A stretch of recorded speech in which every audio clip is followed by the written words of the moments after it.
यहाँ आपको अपडेट करेंगे कि लाहौर की इंसदादी दहशतगर्दी अदालत ने बानी पीटीआई की 9 मई के 4 मुकदमात में जमानतें मंजूर करने का तहरीरी फैसला जारी कर दिया है।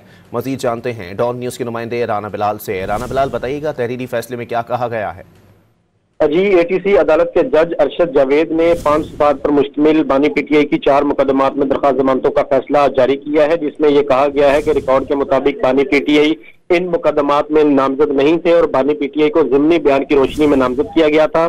फैसले में यह भी कहा गया है कि बानी पीटीआई पर सिर्फ मुबैना वारदात के लिए मुजरिमाना साजिश की हौसला अफजाई के इल्जाम हैं और रिकॉर्ड के मुताबिक पुलिस ऑफिशियल ने इस साजिश को सुना, लेकिन हैरानकुन तौर पर पुलिस ऑफिशियल ने अपने किसी भी आला अफसरान को इस साजिश के बारे में नहीं बताया। अदालत की जानिब से यह भी बताया गया कि इमरान जो बानी पीटीआई है वो सुप्रीम कोर्ट के सामने 9 मई के हवाले से उनकी स्टेटमेंट भी थी और ये भी उन्होंने कहा था कि वो पुरतशद्दुद मुजाहरों की हौसला अफजाई नहीं करते।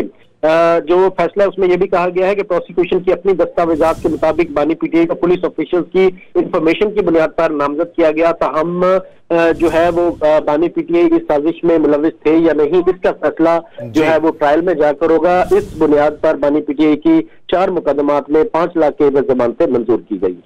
बहुत शुक्रिया राना बिलाल।